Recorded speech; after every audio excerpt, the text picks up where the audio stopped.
Buenas noches, bienvenidos y bienvenidas un nuevo lunes, una semana más a El Sofá del Dinero, donde hablamos de finanzas personales, economía y resolvemos las preguntas y las dudas que me hacéis llegar, que me enviáis y te ayudo, os ayudamos, tanto mi mujer como yo, que es la que está detrás de todo esto, apoyándome y ayudándome. Os ayudamos a mejorar en vuestras finanzas personales, os ayudamos a mejorar en vuestra economía. Para no retrasarnos mucho más, porque hay un montón de cosas que comentar hoy con profundidad, me gustaría empezar recordándote que esto es un programa personal, donde yo doy mi opinión personal, entonces no puedes tomar esto como una ley, son comentarios abiertos que nacen desde un corazón o desde una intención de realmente poder ayudarte y poder mejorar tu conocimiento, tus aptitudes, tus habilidades a la hora de gestionar el dinero y tus finanzas y tu economía personal. Así que dicho esto, vamos a empezar vamos a cambiar un poco el orden hoy y vamos a empezar con la sección de A Corazón Abierto.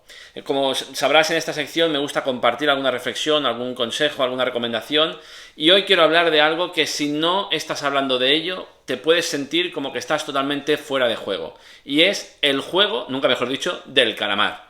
Esta famosa serie de Netflix que en apenas 2 semanas se ha convertido en un éxito rotundo y que además está como de alguna manera con un trasfondo como económico, socioeconómico, porque las personas que llegan al concurso, al juego este del calamar, pues están en una situación financiera como muy inestable, deudas, etcétera. En fin, hay diferentes tipologías, ¿no? de jugadores o de situaciones financieras. Y la verdad es que incluso he encontrado artículos que hablan sobre lo que nos enseña el juego del calamar en términos económicos, ¿vale? Que no gastes en cosas innecesarias, que tienes que organizar tus finanzas, que tienes que tener el hábito de prevenir las situaciones, que tienes que eliminar tus deudas, porque hay diferentes, pues como decía, jugadores, personajes que vienen con ese trasfondo. Sin duda son cosas importantes, pero, y honestamente quiero hacer esta reflexión y nos alejamos un poco en parte del tema habitual. ¿Es necesario crear o imaginar o pensar una trama como esta tan poco provechosa, que no aporta nada a nuestra vida? ¿Es necesario crear todo esto para realmente poner en evidencia la situación económica de las personas o la tipología de perfiles endeudados y demás que hay en la sociedad? ¿Realmente es necesario esto? Y ¿es normal que la gente se enganche a una serie así, de este tipo, donde los jugadores, para poder alcanzar a tener un premio, a tener una recompensa económica, tienen que matar a otras personas? ¿Realmente esta es la sociedad que queremos reflejar o que queremos mostrar o sobre la cual queremos construir ciertos debates? ¿Realmente tenemos que llegar a este punto?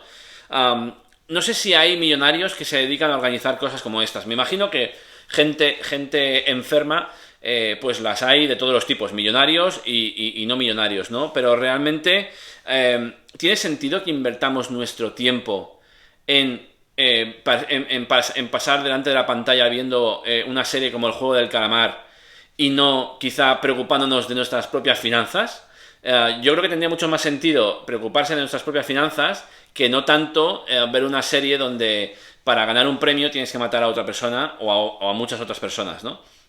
De hecho, yo intenté ver un poco al principio porque me picaba la curiosidad y realmente no pude ver más del primer capítulo y medio, y me esperé hasta el final para entender un poco si había alguna moraleja, había alguna idea que se me escapara para entender semejante aberración humana.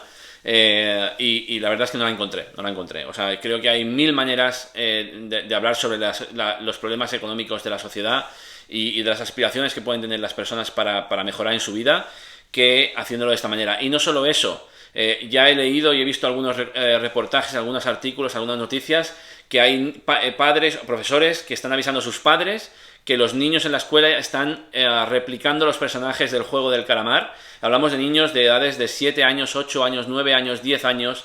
¿Qué niño de esa edad necesita ver una serie como El Juego del Calamar? honestamente, desde mi humilde opinión, desde mi opinión personal, ninguna persona, ni niño, ni adolescente, ni joven, ni adulto, necesita para su vida ver una serie como El Juego del Calamar, ¿vale? No sé si a ti te ha aportado algo. Si te ha aportado algo, sería genial que me lo compartieses, porque yo no he encontrado la justificación y la necesidad de ver una serie como esa para entretenerme, la verdad. Creo que hay series 1000 veces mejores que la del Juego del Calamar. Eso sí, aquí sí que hablamos de dinero cuantioso.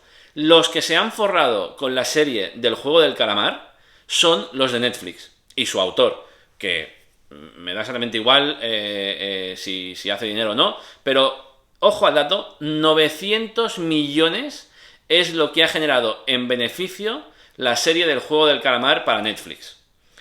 Hablamos de muchísimo dinero, más de los 40 y pico millones estos que sortean en el que está de premio en la serie, ¿no? Entonces, es muy interesante cómo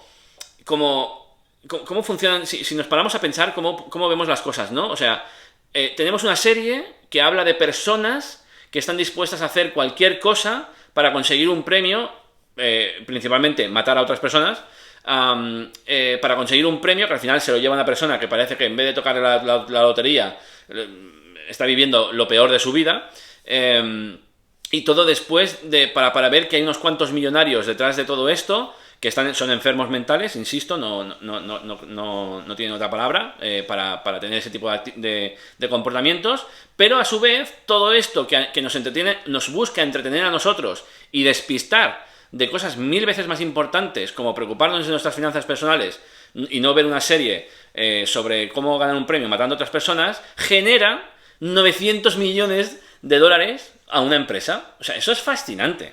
Es que es espectacular. Es espectacular cómo las cosas se pueden llegar a conectar de maneras inverosímiles y cómo lo que para unos en esta trama, en estos personajes, es un sufrimiento y una preocupación y las deudas y no sé qué, no sé cuánto, y se juegan la vida para poder conseguir un premio, otros lo ganan, no digo que sea ilícito ni mucho menos, pero otros lo ganan por 10 con su negocio, ¿no? Con su empresa. Entonces es como estas cosas tan cruzadas que a mí me revientan a veces el cerebelo, ¿no? Y realmente me preocupa mucho que haya gente enganchada a una serie como El Juego del Calamar y no estén enganchados a sus finanzas personales y no estén enganchados a ver cómo pueden mejorar y cómo pueden evolucionar su situación económica o otras áreas de su vida. Ostras, en vez de pasar 40 minutos viendo un programa de un episodio del Juego del Calamar, ponte 40 minutos a hacer ejercicio, que va a ser 10.000 veces más provechoso para tu vida que ver la basura,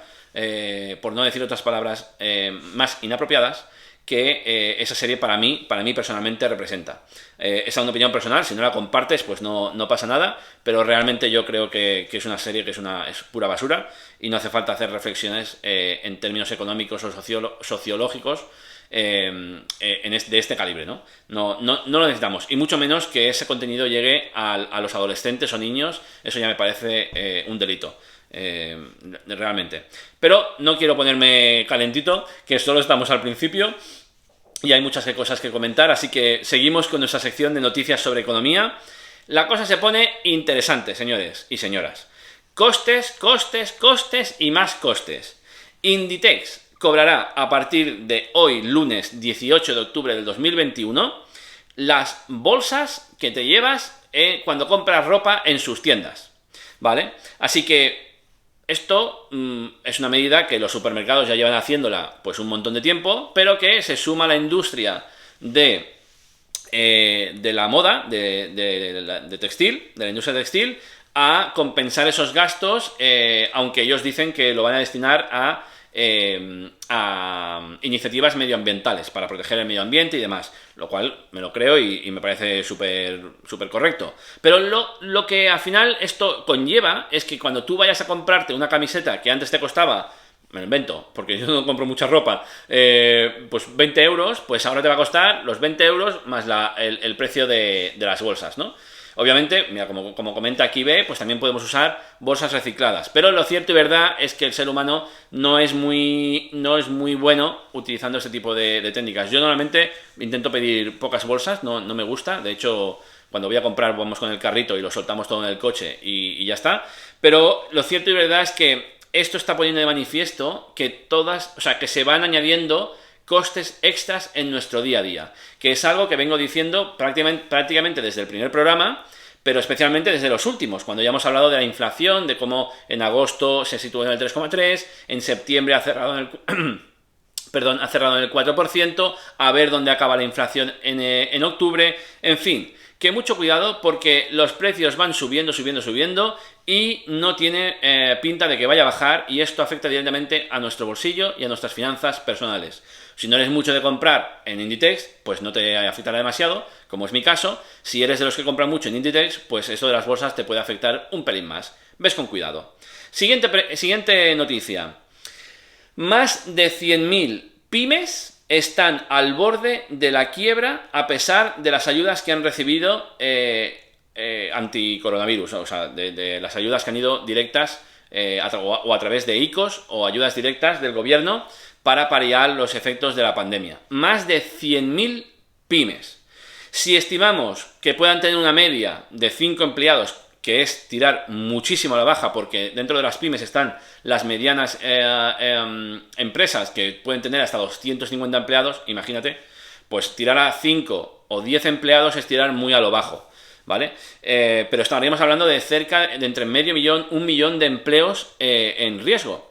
Y esto, hace un par de semanas nos reunimos con un abogado y nos dijo que aquí la clave del asunto con el tema de las ayudas y todo esto, especialmente con los préstamos ICOs que se le han dado a las empresas, aquí la gracia está de aquí a unos meses, a partir de marzo o abril, cuando se acaban las carencias, los meses, el tiempo que no tenías que pagar el préstamo.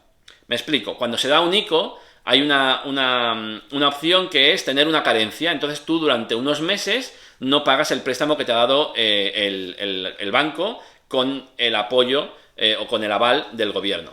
Entonces, pues puedes estar, por ejemplo, 6 meses o un año sin pagar el préstamo, la cuota. ¿Qué pasa? Que han habido muchas empresas que han accedido a financiación vía ICO, ¿vale? Vía este tipo de préstamos, y que cuando empiecen a tener que devolver en marzo o abril los préstamos que se concedieron en marzo o abril de principios de este año, pues se van a encontrar en que su tesorería, su flujo de caja, no les va a permitir hacer frente a estos pagos y va a incrementar aún más la tensión económica o la tensión de tesorería en las empresas que han solicitado ese tipo de financiación. Por lo tanto, mucho cuidado con esto, pero sobre todo mucho cuidado porque esas pymes nos pueden llegar a afectar a nosotros. Si tú estás trabajando para una pyme, te puedes encontrar que si la pyme tiene que reducir personal, tiene que reducir sus gastos, pues no te lo deseo, ni no se lo deseo a nadie, pero que empiecen a haber despidos. Esto es algo que no sería nuevo, que no pasaría por primera vez, ya ha pasado en anteriores crisis o en anteriores situaciones. Por lo tanto, hay que estar muy preparados para estas situaciones, ¿vale? Yo no se lo deseo a nadie, pero hay que estar preparados para estas situaciones. Como no estábamos preparados para la pandemia nos ha enseñado que nos tenemos que preparar para las situaciones que no tenemos bajo control y que no esperamos que vayan a suceder, ¿vale? Entonces, prepárate, créate un fondo de emergencia, créate un presupuesto, intenta optimizar tus gastos, empieza a ahorrar, empieza a trazar un plan para que si vienen mal dadas, si vienen las cosas torcidas, pues que al menos te afecte de la mínima manera posible y que tengas una estabilidad financiera y que tengas una capacidad de retomar una búsqueda de empleo, de tomar las decisiones que tengas que tomar, pero que estén basadas o estén hechas en una situación de tranquilidad, de paz y de tener la sartén por el mango y no depender de cuándo te llega la ayuda del paro y este tipo de cosas que no son muy recomendables, ¿vale? Así que no pretendo meter miedo a nadie, pero es importante verlas venir para poder prepararse, porque nosotros estamos aquí para ayudarte a que tú veas venir las situaciones y que te puedas preparar y puedas mejorar en tus finanzas personales, ¿vale? Así que tengamos esto en cuenta. Seguimos. Ojo con la estanflación, que es un palabra rarísimo, pero que vamos a intentar entenderlo. Estos días se está hablando mucho de la estanflación, que no es inflación, es estanflación. ¿Pero qué es esto de la estanflación? La estanflación, que parece un insulto, pero no, es una palabra que existe, es un concepto económico que implica la aceleración de la inflación, o sea, que vaya increciendo, que vaya subiendo la inflación, a la vez que hay una elevada tasa de desempleo, ¿vale? O sea, que hay mucha gente en el paro. Entonces, suben los precios del consumo, todo se vuelve más caro y encima hay mucha gente en el paro, por lo tanto, no tienen la capacidad económica como para alimentar el sistema y se monta una fiesta impresionante, ¿vale? El término surgió como fusión de los vocablos que estancamiento, por el desempleo, e inflación, ¿vale? Y esto es lo que está sucediendo actualmente. Voy a leer unos cuantos párrafos porque son importantes y están tan bien explicados que lo van a explicar mejor que yo. La fragilidad de la economía, el desempleo, el parón industrial y la subida de los precios y el coste de los bienes son los que están provocando esta estanflación. En España no se dan todas las características de la estanflación, técnicamente. Es cierto que en España existen tensiones inflacionistas y una elevada tasa de desempleo. Estamos en el 15% de desempleo. Tela. Sin embargo, no se da la tercera premisa o la tercera regla para la estanflación, porque está previsto que el PIB crezca el 6,5% este año y el 7% en el 2022. Escucha atentamente que esto vale oro, ¿eh? Pero habría que añadir un matiz. No se trata tanto de crecimiento, sino de la recuperación de parte de lo que hemos perdido durante la pandemia. Es el efecto llamado botella de champán, una ilusión óptica. Hago una pausa aquí. Cuando hablamos de que el PIB, el Producto Interior Bruto de España, está creciendo un 6,5% en lo que va de este año, esto lo que quiere decir es que hay recuperación económica. Pero claro, hay recuperación económica después de una caída monumental. Entonces, en realidad no estamos creciendo, sino que estamos recuperando lo que hemos perdido. ¿Se entiende, verdad, esto? Por eso habla de que es un matiz, que no se trata de crecimiento, sino de que recuperamos, ¿vale? Seguimos. Cuando se supere la fuerza inicial de la salida de la pandemia, o sea, cuando nos encontremos en el punto, en el mismo punto que antes de que se estallara todo el tema de la pandemia, nos encontraremos con una economía con un crecimiento por debajo de su potencial. Las previsiones que hace el Fondo Monetario Internacional van en esta dirección.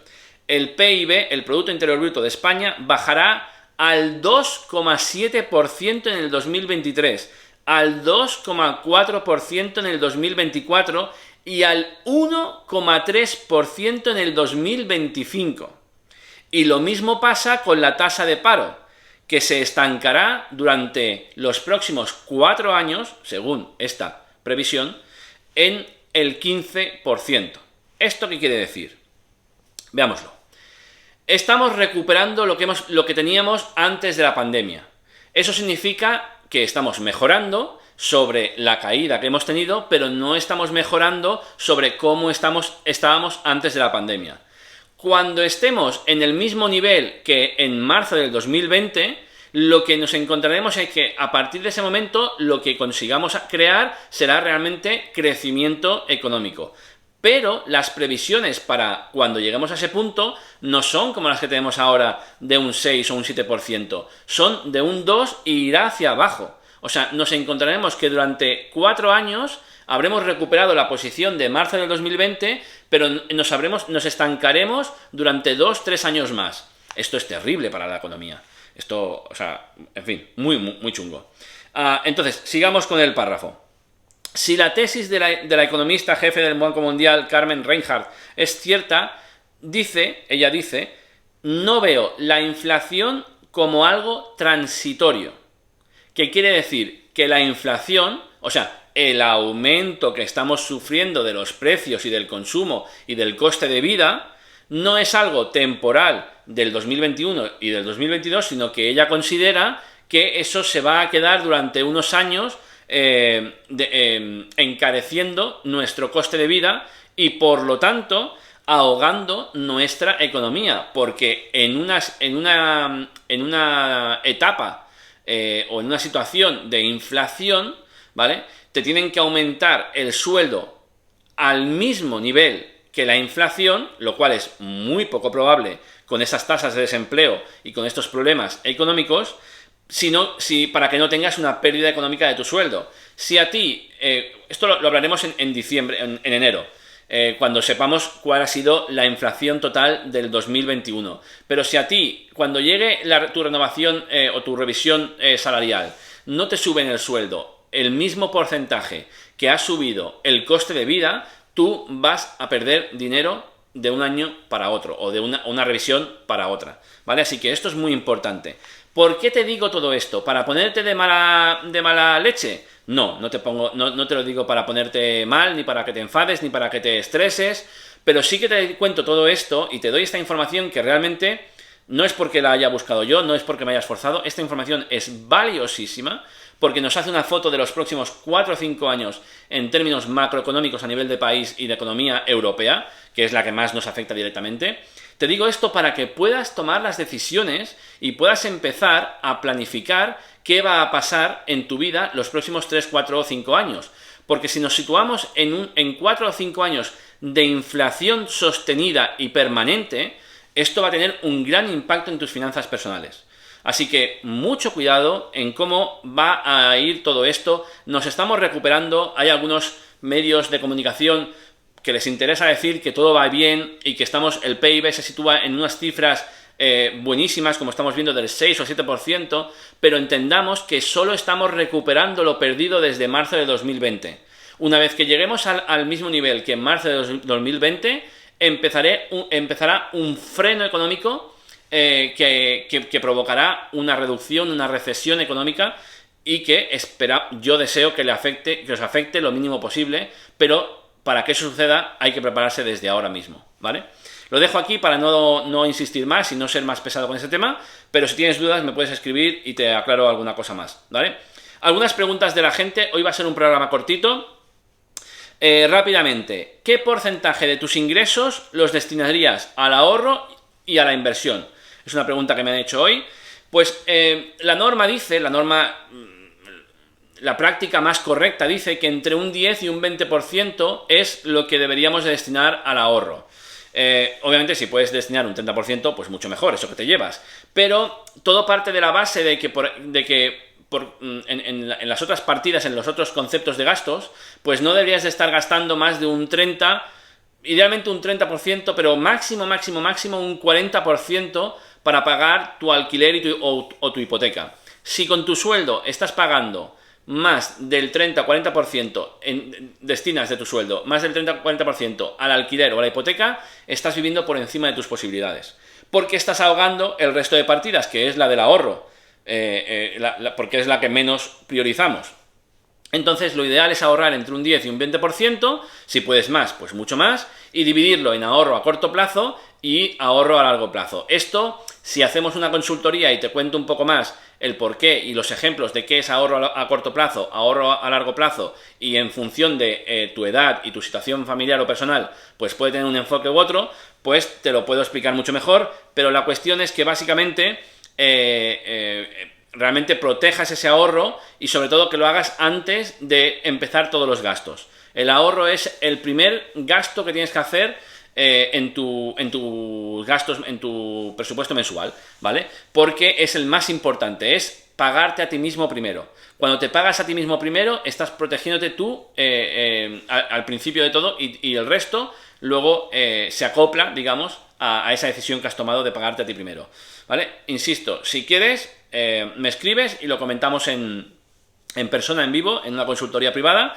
que es gratuita, y te explico también pues qué productos o qué manera se puede considerar a la hora de ahorrar, ¿no? Hace poco le recomendé a una pareja que una hipoteca era una buena manera de ahorrar, bueno, pudimos profundizar porque ponían la vivienda en alquiler, en fin, tomamos unas decisiones que podían ser muy interesantes.